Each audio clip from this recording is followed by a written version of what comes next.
Hariom students, स्वागत है आपका free study bye Lodhi sir के यूट्यूब चैनल में। दोस्तों, आज हम आपको बताने वाले हैं अपवर्तक या गुणनखंड किसे कहते हैं इसके बारे में।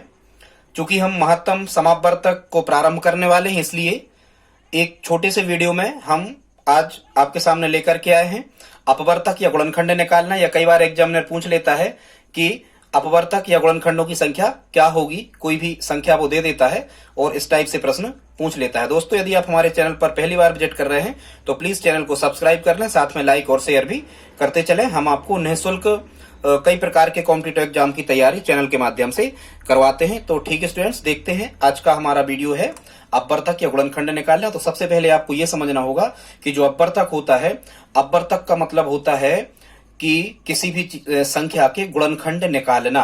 और गुणनखंड निकालने का मतलब होता है कि उस संख्या में जिन जिन संख्याओं का भाग लग जाता है, आप ध्यान से फिर सुन लेना, किसी भी संख्या में जिन जिन संख्याओं का भाग लग रहा होता है वो सभी के सभी उसके अपवर्तक या गुणनखंड कहलाते हैं। ठीक है स्टूडेंट्स, जैसे हम कहें कभी आपको प्रश्न आ गया कि 20 के अपवर्तकों की संख्या क्या होगी। कई बार एग्जामिनर पूछ लेता है कि 20 के अपवर्तक कितने होंगे, या कहेंगे कि 20 के अपवर्तक में सबसे छोटी संख्या क्या होगी, या 20 के गुणनखंड में सबसे बड़ी संख्या क्या होगी, या 20 के गुणनखंडों का समांतर माध्य औसत क्या होगा, या 20 के गुणनखंडों का योग क्या होगा। कुछ भी स्टूडेंट्स बड़ा इंपॉर्टेंट फैक्टर है। हालांकि ये जो चीजें हैं वो हैं सब मुख्यतः नंबर सिस्टम संख्या पद्धति की, पर हम चूंकि इसके बाद आपको महत्तम समापवर्तक का प्रारंभ करने वाले हैं, इसलिए अपवर्तक बताना जरूरी हो जाता है। तो सबसे पहले तो आपको ये ध्यान रखना है कि प्रत्येक संख्या का, संसार का कोई भी अंक हो या संख्या हो, उसका जो अपवर्तक है वो एक और वह संख्या स्वयं तो होती है। क्या बताया हमने? एक और वह संख्या स्वयं तो प्रत्येक संख्या का अपवर्तक होती है। जैसे हम यहाँ क्या कह रहे हैं स्टूडेंट्स, यहाँ हम कह रहे हैं कि 20 के अपवर्तकों की संख्या क्या होगी, तो 20 के अपवर्तक 1 और 20 तो होंगे। अब देखो 2 का भाग जा रहा 20 में, बिल्कुल जा रहा, तो 2 भी अपवर्तक होगा। फिर 3 का नहीं जाएगा, 4 का भाग जा रहा तो 4 भी अपवर्तक होगा, 5 का भाग जा रहा तो 5 भी अपवर्तक होगा, और 10 का भाग जा रहा तो 10 भी अपवर्तक होगा, मतलब गुणनखंड होंगे। अब आप देखो 1 से कट रहा 20, बिल्कुल 2 से कट रहा, 4 से कट रहा, 5 से, 10 से, 20 से कट रहा। तो यदि कभी आपसे पूछा जाए कि 20 के अपवर्तक क्या होंगे, तो 1, 2, 4, 5, 10, सबसे बड़ी संख्या 20, सबसे छोटा अपवर्तक 1।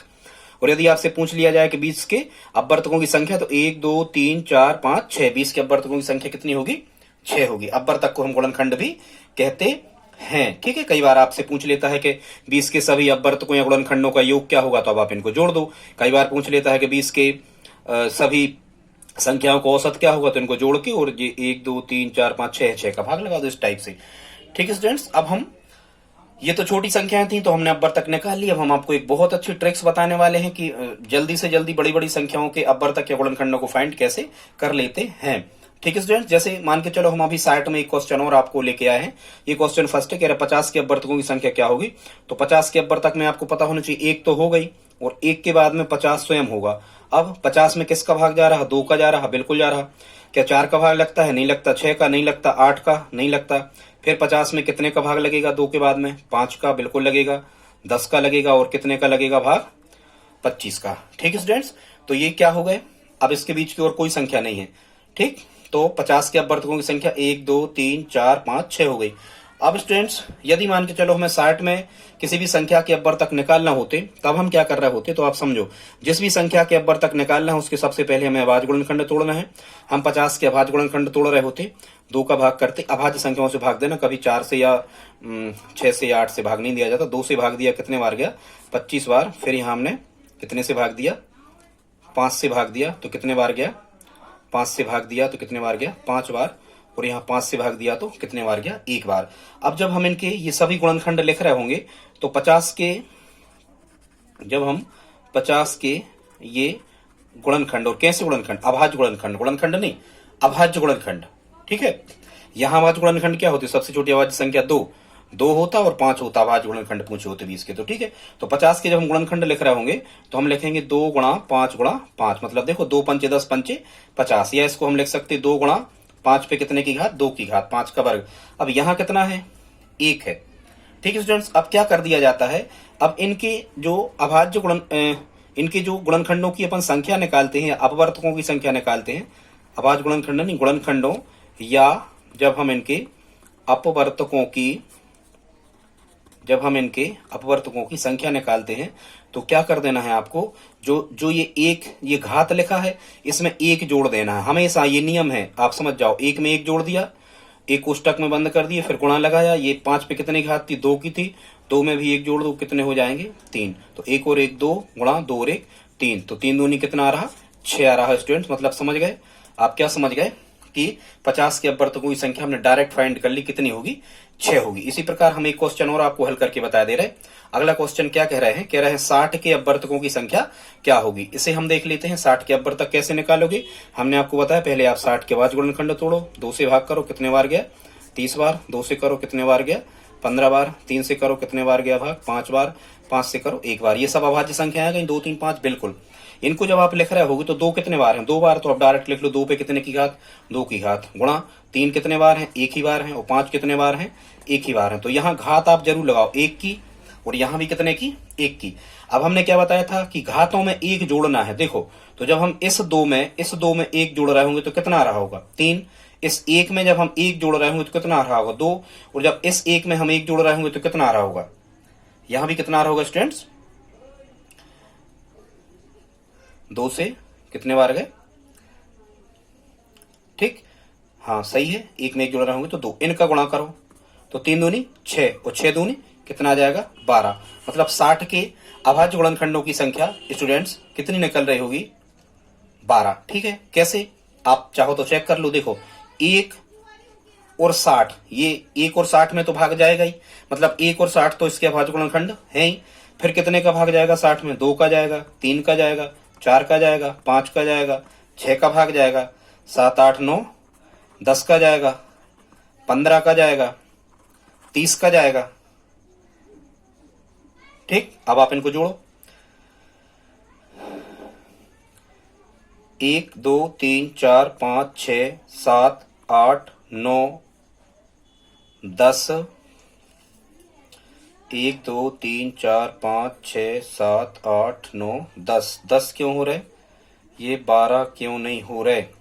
1 का जाएगा भाग बिल्कुल, 2 का, 3 का, 4 का, 5 का, 6 का, 7 8 9 10 11, 12 का जाएगा बिल्कुल सही, 12 13 14 15 20 का जाएगा, लिख नहीं पाए, बिल्कुल सही स्टूडेंट। तो आप समझो 1 2 3 4 5 6 7 8 9 10 11 और 12, ऐसे भी हमारे 12 आ रहे थे, और हमने डायरेक्ट फाइंड किए थे, इसमें भी कितने आ रहे थे 12 आ रहे थे। मतलब 60 के अपवर्तकों की संख्या क्या होगी 12 होगी। ठीक है स्टूडेंट्स, एक दो प्रश्न और देख लेते हैं। अगला कह रहे हैं, क्या कह रहे हैं, अब हमने देख लिया कि ये ट्रिक हमारी सही है। अब इसी प्रकार से हम बड़ी संख्याओं में ऐसा नहीं लिखेंगे किसका भाग जा रहा है, हम डायरेक्ट गुणनखंड निकाल करके और प्राप्त कर सकते हैं किसके बाद गुणनखंडों की संख्या क्या होगी। जैसे यहाँ 1 को छोड़कर 600 के, ठीक है, मतलब एक संख्या हमें छोड़ देना, 1 छोड़ देना है। तो सबसे पहले हम क्या करेंगे, सबसे पहले हम 600 के अभाज्य गुणनखंडों को निकाल लेंगे। 600 में 2 से भाग करो कितने बार जाएगा 300 बार, फिर 2 से करो कितने बार 150 बार, फिर 2 से करो 75 बार भाग जाएगा, 3 से करो 25 बार भाग जाएगा, 5 से करो 5 बार भाग जाएगा, और 5 से करो 1 बार भाग जाएगा। स्टूडेंट्स 1 को नहीं लेना है, हमें अभाज्य गुणनखंडों को ही लेना है, 1 नहीं लिखना आप गुणा में। ठीक है, जब हम यहाँ इनके अभाज्य गुणनखंड लिख रहे होंगे, जब हम यहाँ इनके अभाज्य गुणनखंड लिख रहे होंगे तो कैसे लिखेंगे, देखो 1, चलो एक बार लिख ले रहा है 2 गुणा 2 गुणा 2 गुणा 3 गुणा 5 गुणा 5, 2 दूनी 4 दूनी 8 3 24 पंचे 120 पंचे 600। ठीक है, अब हम कैसा लिखेंगे, 2 कितने बार है 1 2 3, तो 2 पे 3 की घात, ऐसा बिल्कुल लिख सकते। 3 कितने बार है 1 की बार है तो 1 की घात, गुणा 5 कितने बार है 2 बार, तो 2 की घात। अब हमने क्या बताया था आपको कि 3 में 1 जोड़ना है, तो कितने हो गए 4। इस 1 में 1 जोड़ो तो कितने हो गए 2, इस 2 में 1 जोड़ो तो कितने हो गए 3, इन सब का गुणा करो, मतलब घात में 1 जोड़ के गुणा कर दिया जाता है। ऐसा नियम है, हमेशा आप याद रखो। तो 4 दूनी 8 और 8 3 24। ठीक है, तो 24 तो हो गए 600 के सभी अपवर्तकों की संख्या। अब भी कह रहा है कि 1 को छोड़ दो, मतलब 1 गुणनखंड छोड़ दो, एक अपवर्तक छोड़ दो, तो 1 छोड़ दो तो 1 ही घटा दो, तो 24 में से 1 गए, तो इसका आंसर क्या रहा होगा हमारा 23 इसका आंसर होगा। ठीक है स्टूडेंट्स, अगला देख लेते हैं। अब क्या कह रहे थे इसी प्रकार 1 व 3000 को छोड़कर, मतलब हम 3000 के गुणनखंडों या अपवर्तकों की संख्या क्या होगी, ये क्वेश्चन है। तो अब इसमें क्या करोगे आप, इसमें आप ये करोगे कि 1 भी छोड़ोगे और 3000, मतलब 2 घटाना पड़ेगा। ठीक है, तो पहले तो हम निकाल लेते हैं क्या 3000 के अभाज्य गुणनखंड कितने बनते हैं। सबसे पहले हम इसको फाइंड कर लेते स्टूडेंट। ठीक है, तो 2 से भाग किया, कितने आएंगे यहाँ 1500 आएंगे, फिर 2 से भाग करेंगे तो 750 आएंगे, फिर 2 से भाग करेंगे तो 375 आएंगे। ठीक है, फिर 3 और 7 10 और 5 15, 3 का भाग जा रहा, 3 एकम 3, 3 दूनी कितने 6, बचा 1, 3 5 15, 125 आया। फिर अब 2 और 1 3 और 5 8 नहीं आ रहा, 5 से कर दो, 5 25 बार जाएगा, फिर 5 से कर दो 5 बार जाएगा, और फिर 5 से कर दो 1 बार। अब हमें क्या मिला 5 25 5 125। ठीक है, 125 3 375, दूनी 750, दूनी 1500, दूनी 3000। अब हम इनके जो अभाज्य गुणनखंड लिख रहे हूं तो 2 कुल कितने बार आए, डायरेक्ट लिखो, टाइम बचाओ। 2 1 2 3 3 बार आए तो 2 पे कितने की घात 3 की, गुणा 3 कितने बार आए 1 बार, तो गुणा 3, गुणा 5 कितने बार आए 1 2 3 3 बार आए, तो 5 पे कितने की 3 की, 3 पे 1 की है, कुछ नहीं है, मतलब 1 की घात होती है। 3 में 1 जोड़े कितने मिले 4, 1 में 1 जोड़े कितने मिले 2, 3 में 1 जोड़े कितने मिले 4। ठीक है, 4 दूनी 8, 8 चौको 32। मतलब यदि वो ये पूछते कि 3000 के कुल अपवर्तकों की संख्या क्या होगी, तो हम कहते क्या होगी 3000 के कुल अपवर्तकों की संख्या 32 होगी। लेकिन वो कह रहे थे 1 और 3000 को छोड़कर, मतलब 2 अपवर्तक घटा दो इसमें से। ठीक है, तो 32 में से 2 गए, हमारा कितना इसका आंसर आ रहा होगा स्टूडेंट्स 30 इसका आंसर आ रहा होगा। दोस्तों आज का वीडियो आपको कैसा लगा, प्लीज हमारे वीडियो को लाइक करें, लाइक तो कर ही दें आप, इच्छा हो तो दोस्तों के साथ शेयर कर दें, नहीं हो इच्छा तो बिल्कुल नहीं करें, डाटा आपका ज्यादा लग जाएगा। ठीक है स्टूडेंट्स, और इसके बाद हम महत्तम समापवर्तक की सीरीज लगा रहे हैं, लघुत्तम समापवर्तक की लगा चुके हैं। आप महत्तम समापवर्तक की सीरीज जरूर देखें, इतने टाइप के क्वेश्चन आपको कहीं नहीं मिलने वाले, हमारे अलावा देख सकते हैं आप। ठीक है, धन्यवाद।